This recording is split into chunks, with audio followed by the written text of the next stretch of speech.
함께 읽은 마태복음 9장 35절 38절 말씀을 제가 다시 한번 읽겠습니다. 예수께서 모든 도시와 마을에 두루 다니사 그들의 회당에서 가르치시며 천국 복음을 전파하시며 모든 병과 모든 약한 것을 고치시니라.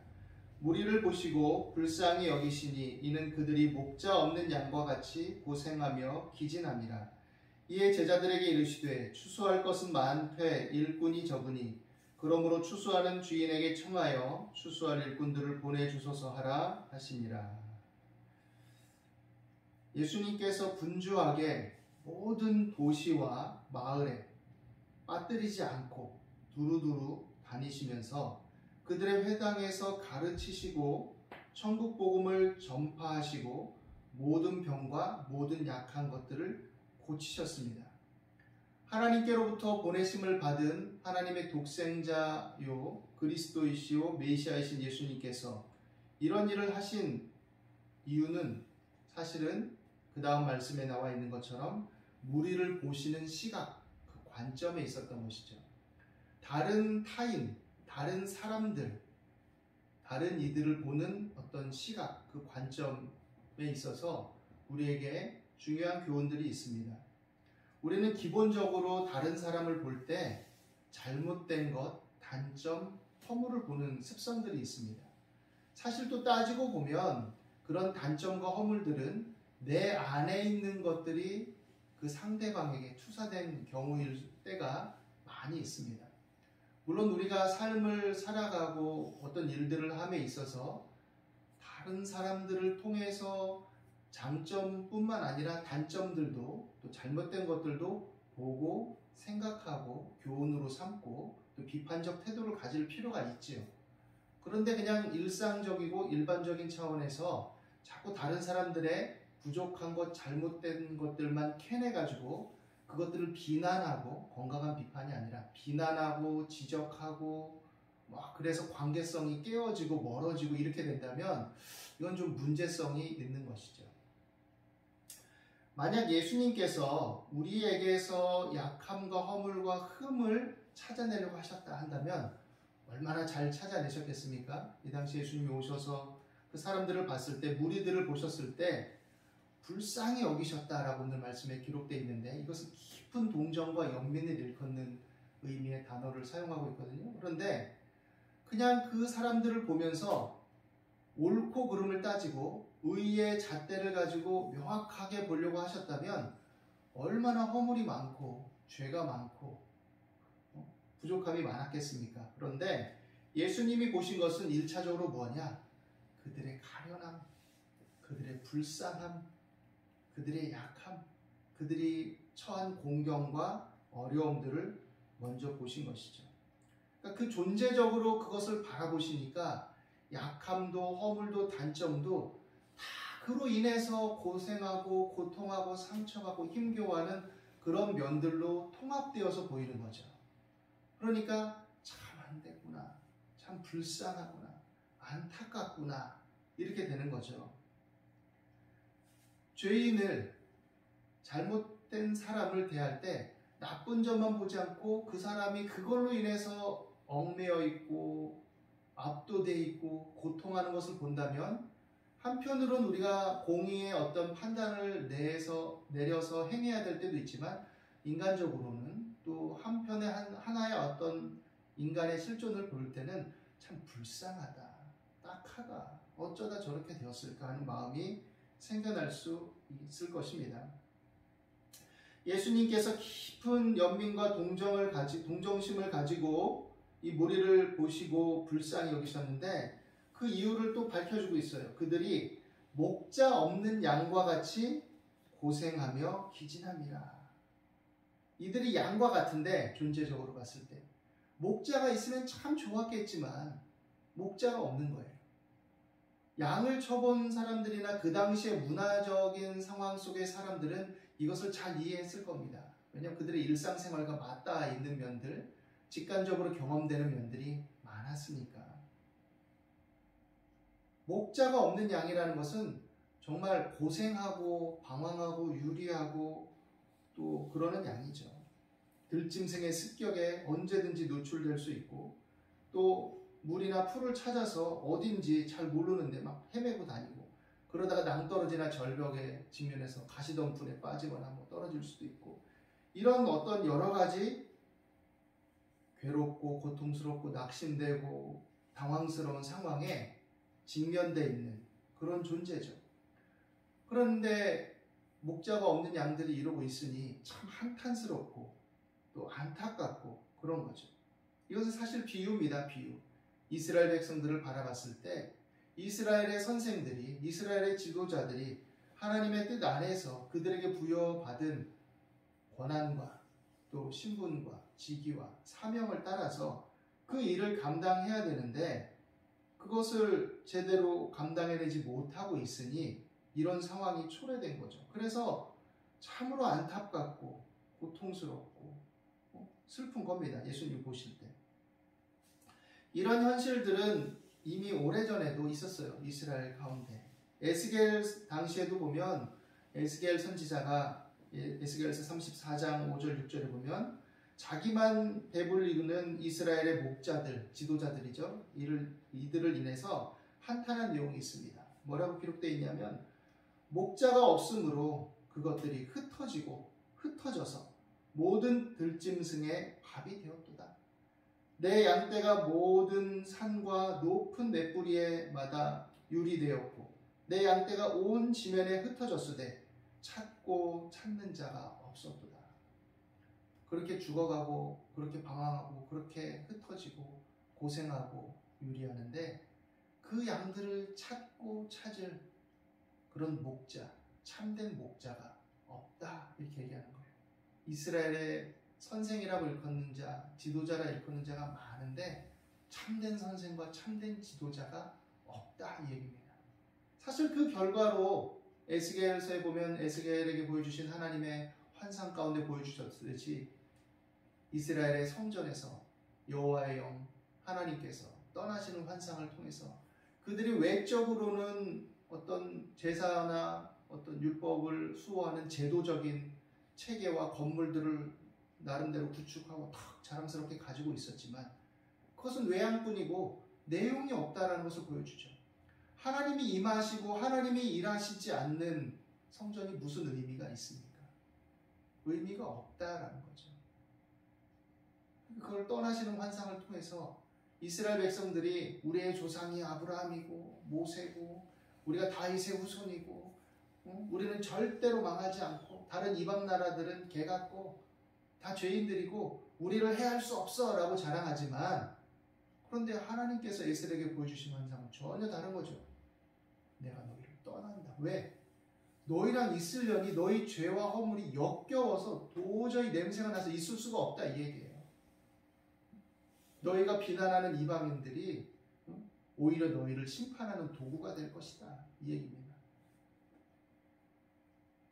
그래서 아수르에 의해서 북이스라엘이 멸망당하고 그렇게 오래되지도 않아서 계속되는 선지자들의 경고에도 불구하고 남한국 유다가 거듭되는 실정과 하나님을 경외함을 상실하고 율법을 지키지 않고 오히려 거스리고 하나님을 예배하는 어떤 흉내는 많이 냈지만 참된 삶의 내용이 없고 상실되니까 결국에는 바벨론에 의해서 완전히 뭉개져서 그루터기만 남는 지경, 그것도 하나님이 긍휼을 베풀어 주시지 않았다면 남겨질 수 없었던, 하나님이 그래도 그들과의 언약을 생각하셔서 그들을 불쌍히 여기시고 남겨두신 거죠. 남은 자들을 통해서 그 지경이 되었던 거죠.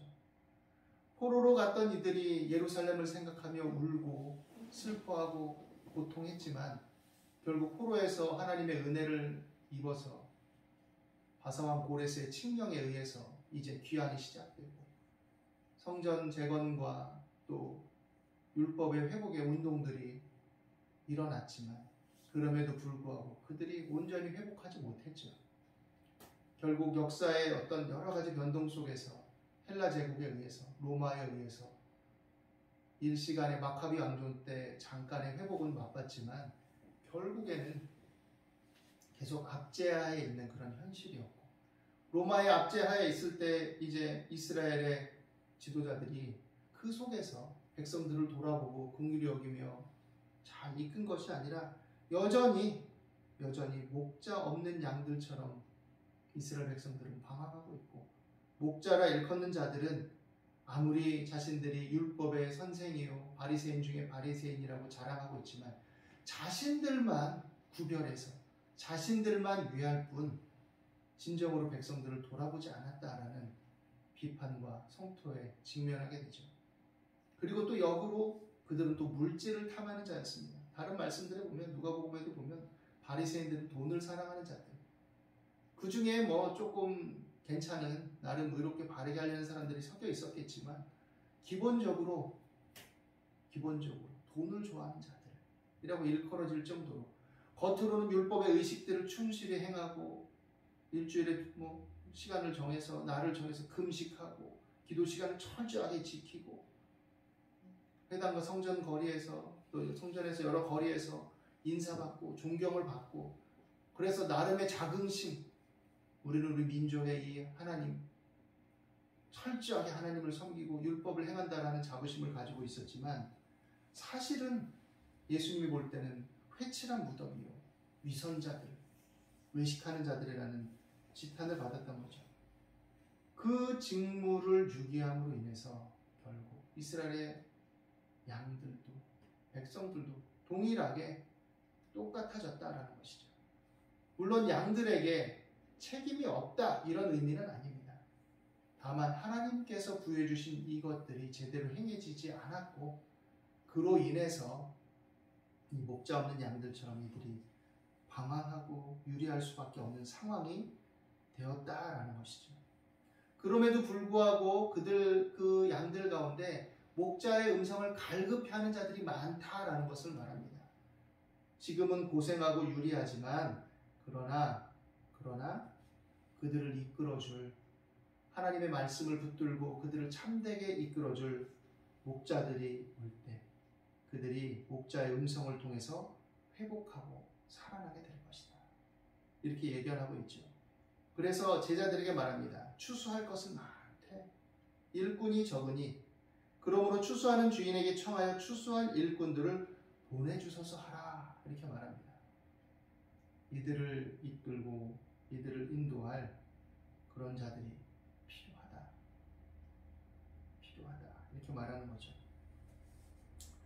아담과 하와를 통해서 보여주신 하나님의 뜻, 하나님의 말씀을 벗어나서 스스로를 하나님 자리에 놓은 인간들의 삶은 하나님의 형상을 창조된 어떤 흔적을 통해서 여러 문화와 문명을 일으키고 나름의 양심적 보편적인 도덕률을 따라서 약간의 어떤 자신들의 삶을 파괴하지 않을 만큼의 도덕성들을 발휘하고 서로 공동체성을 유지해 나가는 면은 있었지만, 그러나 다른 공동체와의 대립 이런 것들을 면할 수 없었고, 그리고 또한 그 죄성을 인해서 한편으로는 선한 듯하지만 한편으로는 악을 행하는 이런 모순적이고 부조리한 양상들을 자신의 삶을 통해서, 인류 역사를 통해서 드러내게 되죠. 이들 가운데 하나님은 구원의 은혜를 나타내시기 위해서 역사 속에 개입하시고 성령의 어떤 일반적인 은총을 따라서 죄가 강하게 발휘되는 곳에 절제케 하시고 또 그들을 여러 어떤 역사의 방편을 통해서 징계하시고 심판하시고 이러셨습니다. 그리고 이제 우리가 알듯이 하나님께서는 택한 자들을 통해서 하나님의 일을 이루시기 위해서, 그것을 확산하기 위해서 또한 특별한 은총을 가지고 일을 하셨죠. 하나님께서 이제 특별히 이스라엘과 관련돼서 아브라함을 선택하셨을 때 아브라함에게 하신 말씀, 아주 중요한 말씀이 있습니다. 소돔과 고모라의 죄악을 인해서 심판하러 가던 하나님의 사자가 아브라함에게 일러준 말은 뭐냐? 즉 하나님의 말씀인 거죠. 내가 아브라함을 택한 이유, 내가 아브라함과 그 후손들을 택하고 번성하게 하려는 이유가 무엇이냐? 그것은 바로 의와 공도를 행하게 하기 위함이다. 하나님의 형상의 손상, 죄로 오염된 하나님의 자녀로서의 어떤 정체성들을 회복하고 치료해서 하나님의 말씀과 그 뜻 안에 거할 수 있도록 의와 공도를 행하게 하도록 내가 택하고 그들을 번성케 하려는 것이다. 그리고 이 약속의 연속성 속에서 모세를 통해서 아브라함의 후손인 이스라엘 백성들을 애굽에서 구하여 내시고 또 율법과 제사를 주시죠. 이것을 통해서 하나님의 섬기는 예를 알아가도록 하십니다. 그리고 이것을 통해서 주변 일경에도 하나님을 섬기는 도를 함께 나누고 증거하도록 제사장 나라를 삼으신 것이죠. 그런데 그들은 그렇지 않았습니다. 그들은 육신적인 일신의 안락을 추구했고 또 그들을 역사를 보면 재판이 굽고 뇌물을 주고 고아와 과부를 삼키고 허울뿐인 제사만 지내고 실체가 없어지고 삶의 본질적인 것들이 상실되고 참되고 건강한 가치, 모세를 통해 주신 하나님의 율법에 대한 건강한 적용들이 사라져버렸죠. 그러니까 하나님과 동행하지 않은 겁니다. 그들의 삶 속에서. 그래서 심판이 임했죠. 공동체 속의 공의와 의가 삶의 가치 속에서 사랑으로 행해져야 되는데 그러나 그들은 그것을 행하지 않고 겉으로 드러나는 어떤 민족적 표지로서의 전통과 율례를 따라서 음식으로 자신들을 구별하고 할례라는 표지로 자신들을 구별하고 그 정체성의 어떤 연합과 단합성을 보여주는 그런 것들을 본질적인 것으로 대치시켜서 하나님의 말씀의 참된 의미들을 깨닫지 못하고 상실하고 살아내지 못하니까 의미들을 구현하지 못하고 결국에는 죄와 허물로 또 세상의 어떤 그릇된 문화와 동화돼서 악함을 드러내게 되죠. 결국은 하나님의 심판이 임한 겁니다. 예수님께서 그 연속성에서 이 땅에 오신 이유는 그 죄와 허물에 대해서, 그 죄와 허물의 결과가 무엇인지에 대해서, 그리고 이것은 비단 이스라엘뿐만 아니라 모든 사람들, 모든 나라 족속들이 다 가지고 있는 죄의 병폐요 문제라는 것을 드러내시고 밝히심으로써 모든 죄인들에 대한 하나님의 뜻을 역으로 밝히신 거죠. 그럼에도 불구하고 사랑하시는 하나님, 그럼에도 불구하고 치료하시는 하나님, 그럼에도 불구하고 자신이 창조하고 생성하고 발육되고 번성하게 하신 인간들을 구원하시는 하나님, 그를 위해서 예수님께서 우리 죄를 대신하시고 십자가를 지셔서 대속의 은혜로서 모든 죄를 탕감하시고 이제 우리가 그러한 사실을 인식하고 인정하고 우리 죄를 회개하고 예수님을 믿으면 그 은혜를 인해서 믿음으로 말미암아 구원을 얻는 놀라운 자비와 은혜의 통로를 열어놓으신 겁니다. 그리고 그 믿음 안에서 믿는 자에게 하나님의 한없는 자비와 공유를 그리스도의 피를 인해서 지속적으로 나타내 주셔서 우리가 때로 죄가 있고 허물이 있고 약함이 있고 실수가 있지만 그러나 우리 죄를 대신 탕감하신 우리 대신 빚을 갚으신 예수님을 인해서 우리를 또 용서하시고 다시금 하나님의 자녀로서 살아갈 수 있는 힘을 주시고 기회를 주시고 인도해 주시는 것이죠. 그리고 성령으로 말미암아 우리를 거듭나게 하신 은혜 안에서 영생의 소망, 부활의 영광에 참여할 수 있도록 약속하시고 또 이루어 주신 것입니다. 그 은혜를 믿고 아는 자들이 그의 합당한 믿음의 삶을 살아갈 때 하나님의 자녀다운 삶을 살려고 추구할 때 이것을 믿음이라고 하고 믿는 자의 삶이라고 말할 수 있는 것이죠. 우리는 다 약하고 허물 많은 인생들입니다. 문제는 그것을 인정하지 않고 끝까지 자기 자신을 고집하고 아니면 자신은 흠이 없고 의롭고 법 없어도 살 사람이고 나는 괜찮다라고 말하는 착각하는 사람들에게 문제가 있는 것이죠. 그들은 이것에서 돌이켜야 됩니다. 우리가 하나님의 은혜 안에서 부름받은 그 은혜를 다시금 기억하게 되기를 바랍니다. 하나님께서 민망히 여기시고 불쌍히 여기신 그 은혜와 그 마음들을 우리가 생각하게 되기를 바랍니다. 그리고 우리에게 주어진 삶의 의미들을 생각해 보게 되기를 바랍니다.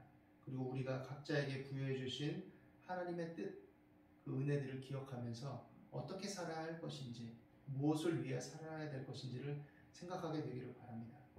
이제 궁극적으로 참된 목자이신 예수 그리스도 안에서 우리가 다 부름을 받았습니다. 선한 목자 되신 주님께서 주의 말씀을 통해서 우리 가운데 역사하시고 가르치시고 교훈하시고 또 성령으로 말미암아 이제 우리 안에 하나님을 의지하고 바라보고 기도하며 주의 말씀을 읽고 묵상할 때마다 친히 가르치시고 교훈하신다고 말씀하셨습니다. 그리고 우리는 이러한 동등한 형제들로서 서로 나름의 직분과 질서가 있지만 그 안에서 서로 배우고 서로 가르치며 서로 힘을 합하여서 하나님의 뜻을 살피고 함께 살아가는 공동체로 부름받은 교회요 그리스도 안에서의 한 몸입니다. 이러한 은혜를 우리가 늘 기억하면서 서로 돌아보아 사랑과 선행을 격려하고 서로 긍휼히 여기고 불쌍히 여기면서 믿음의 주요 온전케 하신 예수 그리스도를 바라보면서 날마다 힘있게 살아가게 되기를 예수님의 이름으로 축원합니다. 기도하겠습니다. 하나님, 오늘도 우리 가운데 함께 하심을 감사합니다. 우리를 불쌍히 여기시고 긍휼히 여기신 주의 은혜와 사랑 안에 우리가 부름을 받았습니다. 그 안에서 온전히 하나님을 바라보게 하시고 담대한 믿음을 갖고 성령의 교통하심을 따라서 힘있게 살아갈 수 있도록 인도하여 주옵소서. 감사와 찬송을 드립니다. 예수 그리스도 이름으로 기도드립니다.